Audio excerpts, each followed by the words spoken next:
Hallo, ich bin Jonas. Willkommen beim Nine Nah Tree Podcast. Heute werde ich das Buch zusammenfassen und besprechen. Angela Merkels Buch Freiheit, Erinnerungen 1955, 2021 bietet einen seltenen Einblick in das Leben und die Gedankenwelt einer der einflussreichsten Politikerinnen der Gegenwart.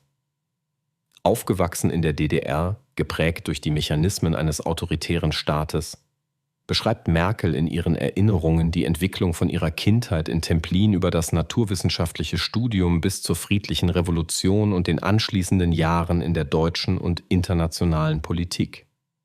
Das Buch dokumentiert dabei nicht nur ihre politische Laufbahn, sondern auch den inneren Wandel einer Frau, die für viele zum Symbol der Stabilität wurde. Als Kanzlerin steuerte sie Deutschland durch zahlreiche Krisen, darunter die Finanz- und die Flüchtlingskrise, und brachte in ihrer sachlichen und oft nüchternen Art oft überraschende Standhaftigkeit und Werteorientierung zum Ausdruck. Merkels Erinnerungen sind geprägt von Reflexion, Selbstkritik und bislang unbekannten persönlichen Einblicken. Das Werk richtet sich nicht nur an politisch Interessierte, sondern an all jene, die verstehen wollen, wie persönliche Biografie Politik gestaltet und wie man, gestützt auf den Wert der Freiheit, in turbulenten Zeiten eine Nation nachhaltig prägen kann. Ich werde Ihnen die wichtigsten Erkenntnisse aus diesem Buch mitteilen. Erstens: Kindheit und Jugend in der DDR. Angela Merkels frühe Jahre in der Deutschen Demokratischen Republik spielen eine entscheidende Rolle in ihrer späteren Entwicklung. Sie schildert detailliert das Alltagsleben im sozialistischen System, die Erfahrungen mit staatlicher Überwachung und den Umgang mit gesellschaftlicher Gleichförmigkeit. Durch den Einfluss ihrer Familie, vor allem ihres Vaters, eines protestantischen Pfarrers, entwickelte Merkel früh ein Bewusstsein für unabhängiges Denken und die Bedeutung von Integrität. Diese Phase war prägend für ihre Fähigkeit, auch in komplexen Situationen einen kühlen Kopf zu bewahren und verschiedene Perspektiven abzuwägen. Merkel beschreibt eindrucksvoll, wie die Einschränkung persönlicher Freiheiten in der DDR sie dazu motivierte, Freiheit später politisch zu einem zentralen Wert zu machen. Ihre wissenschaftliche Neugier und ihr analytisches Denken wurden ebenso durch das Bildungssystem wie durch private Neugier gestärkt, was ihren späteren Politikstil nachhaltig beeinflusste. Zweitens: wissenschaftliche Karriere als Weg zur Unabhängigkeit. Nach der Schulzeit entscheidet sich Merkel, Physik zu studieren. Nicht zuletzt, weil diese Disziplin als ideologisch neutral gilt. In ihrem Buch erläutert sie, wie sie durch die wissenschaftliche Arbeit ein analytisches Weltbild und eine pragmatische Problemlösehaltung entwickelte. Sie stellt dar, inwiefern die Strenge wissenschaftlicher Methoden sie auf die Arbeit als Politikerin vorbereitete. Es geht um Fakten, Überprüfbarkeit und die Bereitschaft, Annahmen zu hinterfragen. Mit der Entscheidung, abseits der politischen Sphäre zu arbeiten, gelang es Merkel bis zum Fall der Mauer einen gewissen Freiheitsraum zu wahren. Ihre Beschreibung zeigt auf, wie wichtig berufliche Selbstständigkeit in unfreiwilligen Kontexten ist und wie sehr das die späteren Führungsqualitäten prägt. Der wissenschaftliche Zugang beeinflusste ihren nüchternen, rationalen Politikstil, stets auf Sachlichkeit und evidenzbasierte Entscheidungen ausgerichtet. Drittens: das Erwachen zur Politik und die Wendezeit. Mit dem Zusammenbruch der DDR erlebt Merkel hautnah, wie Veränderungen möglich werden. Im Buch zeichnet sie nach, wie ihre vorsichtige Politisierung während der Zeit des Mauerfalls beginnt. Merkel beschreibt ihre ersten politischen Aktivitäten im demokratischen Aufbruch, ihre Unsicherheit und den pragmatischen Zugang zu Parteiarbeit, geprägt von dem Wissen, Sachverstand und Geduld einzubringen, statt zu polarisieren. Ihre Integration in die CDU nach der Wiedervereinigung wird dabei als bewusste Wahl beschrieben, Verantwortung für das neue Deutschland zu übernehmen. Das Kapitel verdeutlicht einen Schlüsselpunkt.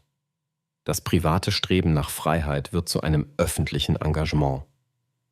Merkel betont die Bedeutung der historischen Umbruchsphase für ihre innere Haltung gegenüber Verantwortung und Dienst am Gemeinwohl. Nachdrücklich wird sichtbar, dass Demokratie nie selbstverständlich ist und Engagement jedes Einzelnen fordert. Viertens: Aufstieg zur Kanzlerin und internationales Krisenmanagement. Merkels Weg ins Kanzleramt ist geprägt von Durchhaltevermögen, innerparteilichen Kämpfen und dem ständigen Ausbalancieren von Machtinteressen. Das Buch widmet sich ausführlich ihrem Führungsstil. Pragmatisch, faktenorientiert und konsensorientiert. Ihre Jahre als Bundeskanzlerin stehen im Zeichen globaler Krisen, von der Finanzkrise über die Griechenland-Schuldenkrise bis zur Flüchtlingskrise. Merkel beschreibt die persönlichen und politischen Herausforderungen, aber auch die moralischen Dilemmata, die diese Situationen mit sich brachten.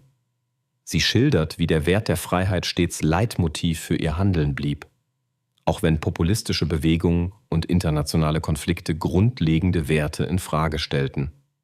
Die Balance zwischen Humanität und Realpolitik erweist sich als permanenter Lernprozess. Ihr Selbstverständnis als Vermittlerin auf internationaler Bühne und das Ringen um die richtige Lösung machen deutlich, wie wichtig Besonnenheit in der Politik ist. Schließlich Rückblick, Reflexion und die Frage der Freiheit. Im letzten großen Themenblock ihres Buches reflektiert Merkel über ihre Jahre in der Politik und die Bedeutung von Freiheit. Sie gesteht eigene Fehler ein, etwa in der Kommunikation mit der Öffentlichkeit oder in der Einschätzung mancher internationaler Partner. Gleichzeitig erläutert sie, warum sie sich immer wieder für Umsicht, Beharrlichkeit und die Suche nach Kompromissen entschied. Werte, die auch die politische Kultur Deutschlands in ihrer Amtszeit auszeichneten. Für Merkel bedeutet Freiheit nicht schrankenlose Selbstverwirklichung, sondern geht einher mit Verantwortung, Respekt und der Achtung demokratischer Institutionen. Sie mahnt, dass Freiheit stets neu erkämpft und verteidigt werden muss, gerade in Zeiten, in denen autoritäre Tendenzen weltweit wieder zunehmen. Ihr Buch ist eine Einladung zur Reflexion über den eigenen Anteil am Gelingen offener Gesellschaften.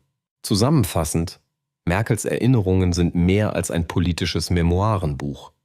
Sie sind ein Zeugnis einer ganzen Epoche. Wer an deutscher oder auch internationaler Zeitgeschichte interessiert ist oder wissen möchte, wie nachhaltige Führungsstärke entwickelt wird, kommt an diesem Buch nicht vorbei. Besonders Menschen, die zur Führungsverantwortung streben, erhalten Einblicke in Entscheidungsprozesse auf höchster Ebene, in das Abwägen von Interessen sowie in den Umgang mit Selbstzweifeln und Verantwortung. Für Leser, die Wert auf persönliche Entwicklung legen, bietet das Buch Inspiration durch das Beispiel, wie Integrität, wissenschaftliches Denken und eine klare Werteorientierung zur Bewältigung von Krisen beitragen können. Im Vergleich zu anderen politischen Biografien besticht dieses Werk durch die Verbindung von persönlicher Offenheit und nüchtern sachlicher Analyse. Merkel hebt sich durch ihre Zurückhaltung und den Verzicht auf Selbstinszenierung wohltuend ab. Gerade deshalb ist das Buch nicht nur historische Pflichtlektüre, sondern auch ein Wegweiser für eine wertegeleitete Lebensführung in einer globalisierten Welt. Wer Freiheit liest, versteht besser, was es heißt, Mut zur Verantwortung zu haben und warum es sich lohnt, auch im Kleinen für Freiheit und Demokratie einzustehen. Das Werk empfiehlt sich somit allen, die nicht nur die politische Geschichte der letzten Jahrzehnte verstehen wollen, sondern auch nach Orientierung in den Herausforderungen unserer Zeit suchen. Wenn Sie unterstützen möchten. Angela Merkel können Sie das Buch über den Amazon-Link kaufen, den ich in der Podcast-Beschreibung angegeben habe. Lassen Sie mich nach dem Lesen des Buches wissen, was Sie davon halten und teilen Sie Ihre Gedanken mit. Bis bald.